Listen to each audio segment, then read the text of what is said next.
We are going to learn how to take this single strand of yarn that you have spun and this single strand of yarn that you have spun and ply them together so they make a nice, strong yarn. Hi, I'm Stephanie. I'm the leader of the Society of Spooky Ladies, and I'm teaching you how to spin yarn because, as you know, if you are a witch, especially if you are a witch of the wood, it is required that you know how to use spinning and spinning wheels for other activities. Step 1.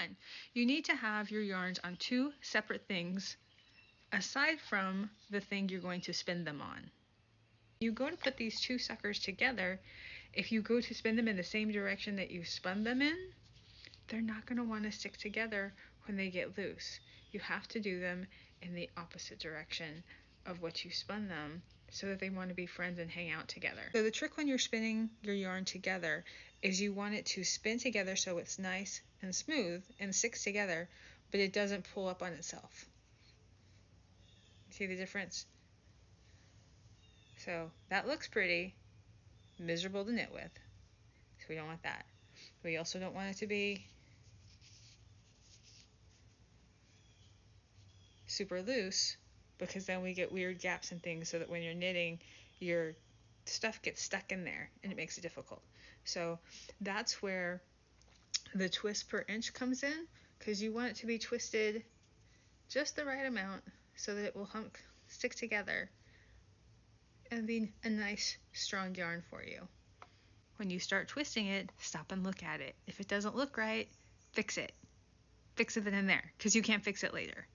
So spin a little bit, stop and check it out, spin a little bit more, and make sure that it's consistent, because if you have one spot that's super duper loose and another spot that's super duper tight, it's not going to be a happy yarn. Each time you do it, it's going to look like crap. If it doesn't look like crap, then you're a weirdo and not the good weirdo, and we all hate you because the first time you do it, it's going to look like crap. You start doing this, you have to have a way to keep these two things separate until you want them twisted. Okay, so that means if you transfer them onto a bobbin where you can stick a knitting needle through it and have it one here and one there so they're separate, or whatever you need to do, but you need to have them separately under control, because if you start trying to spin them where they're going everywhere and you're trying to manage a drop spindle, honey, you're just inviting chaos into your life. Don't do that. If you have your stuff on your drop spindle like this, and this is what you're going to spin on, you obviously are going to have to take it off. Toilet paper rolls are your friend. Take a little cut at the top of the toilet paper roll, wrap all your stuff onto it, and then you can slide it over something. Okay, I have my two pieces of string. I'm going to hook them onto my thing here just like I did before and twist them, but twisting in the opposite direction of how I did to start the string.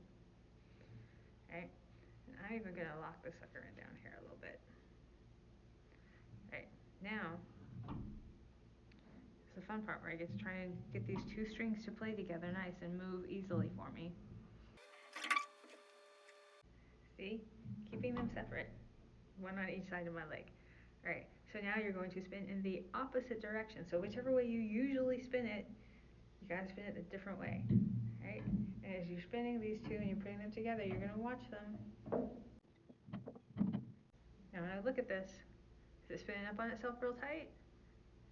So I need to put a little bit more in there so it doesn't do that so much. Okay? Like, you want to figure out where it is where it stays together. Now we're going to do the same thing as usual. Wrap it up down here. Spin. And see, it gets tangled. As always, your job is to control the twist.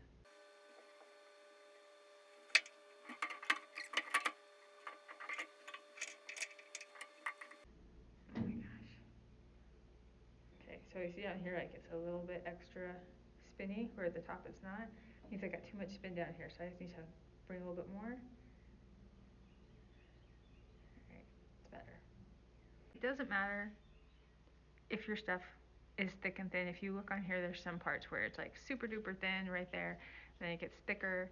Like, it's not a super even consistency. You know why? Because I'm a human, not a machine. And so my hand spun yarn is going to look different than if I go and buy it at the store. It's not worse, not better, it's a little bit better, but it's just different. Last thing is, once you get this all applied together, it needs to sit for a couple of days before you do anything with it. Just like when you braid your hair in the morning and then at night when you go to take it out, it's got a little curl stuck into it. Same thing. You want this to sit so that twist becomes a part of the fiber and they become buddies. After that, I'll show you what the last step is before you can use your yarn.